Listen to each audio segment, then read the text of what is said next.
악행의 결과가 나타나지 않는 동안 어리석은 자들은 그것을 꿀처럼 달게 여긴다. 그러나 악행이 마침내 결과를 이끌어올 때 그들은 크나큰 고통을 겪는다.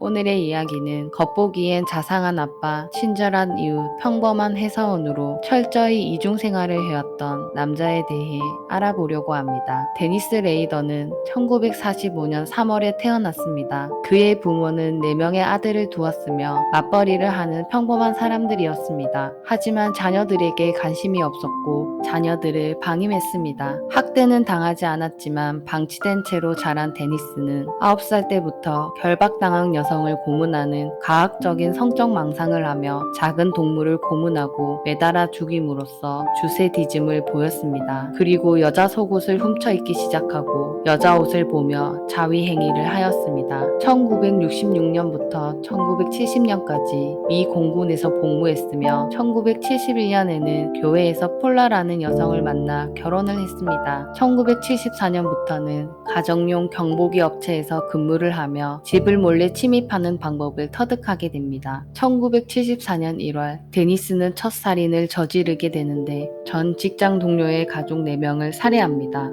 1974년 4월 캐서린 브라이트 칼로 등과 복부를 찔러 살해했습니다. 1977년 3월 셜리 비안 그녀는 3명의 자녀를 둔 엄마였습니다. 자신은 죽여도 되니 아이들만 살려달라고 데니스에게 빌어 아이들은 화장실에 가둔 후 밧줄로 교살당했습니다. 1977년 12월 낸시 폭스 스타킹으로 교살당했습니다. 그렇게 그는 1977년까지 4건의 범행에서 7명을 살해했습니다. 그의 수법은 매우 잔인하고 변태적이었습니다. 교살시킨 사체에 외설 행위를 하고 살인 현장에서 전리품처럼 물건을 수집해가는 습관이 있었습니다. 그리고 피해자의 옷을 입고 사진을 찍었는데 이는 살인의 순간을 즐기기 위해 살해 장면을 재현한 것이었습니다. 그리고 그는 자신의 범죄 행위를 과시하고 관심받으려는 성향이 있었습니다. 자신의 범죄를 자세히 설명하는 편지를 써 방송국으로 보냈고 이때 자신을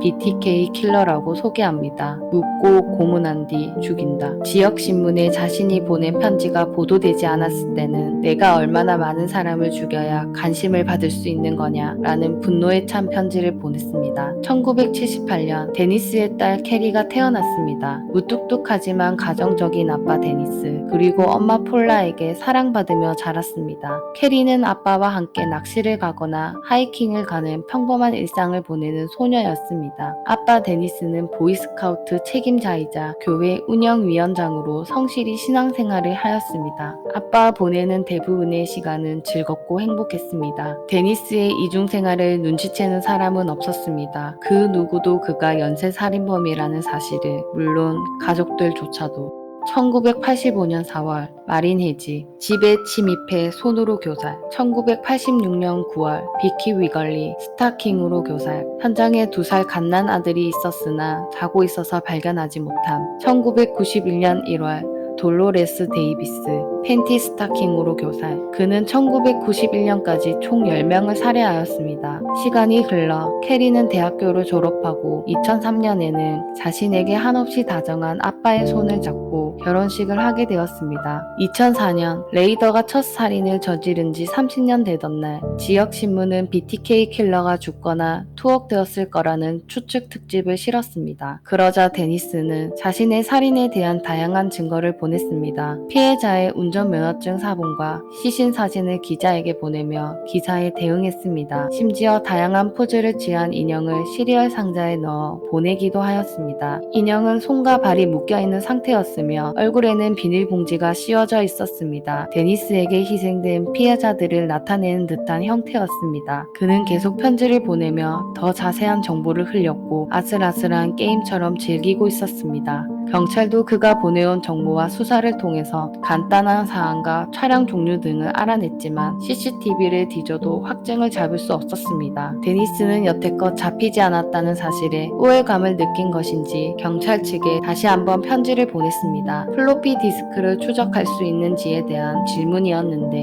경찰은 플로피 디스크의 데이터를 초기화하고 사용하면 추적이 불가능하다고 신문에 광고를 내면서 그의 질문에 답을 합니다. 2005년 2월 16일 데니스는 플로피 디스크에 자신이 죽인 피해자의 정보를 담아 보냈습니다. 이 디스크는 앞서 저장했던 내용을 지우고 새 파일을 덮어 씌운 것이었습니다. 그는 사람들이 BTK 뜻을 떠올리며 공포에 질리길 바랬습니다. 경찰은 삭제된 문서의 메타데이터를 복구했습니다. 데니스는 그동안 세상이 변했다는 것을 생각하지 못했습니다. 경찰은 디스크에 있던 IP 주소로 출동했고 누가 BTK 킬러인지 추리해낼 수 있었습니다. 최종적으로 경찰은 딸의 DNA를 확보하여 비키 위걸리 사건에서 발견된 DNA와 대조했고 2005년 2월 25일 데니스를 체포했습니다. 데니스의 집을 수색한 결과 창고에서 여성의 속옷을 비롯한 물품들이 발견되었고 희생자의 사진이 들어있는 사진첩도 찾을 수 있었습니다. 발전한 기술을 바탕으로 31년간 묻혔던 연쇄살인 사건을 해결한 이 수사는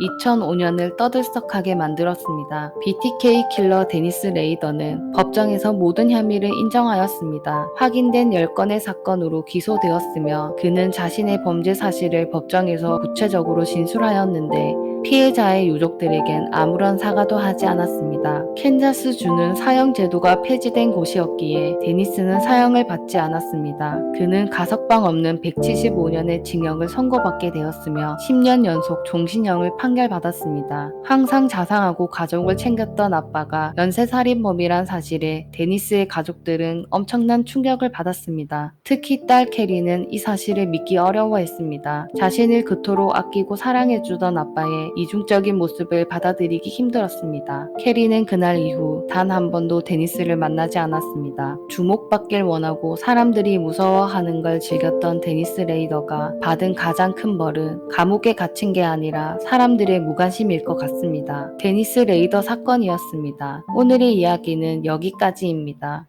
시청해주셔서 감사합니다.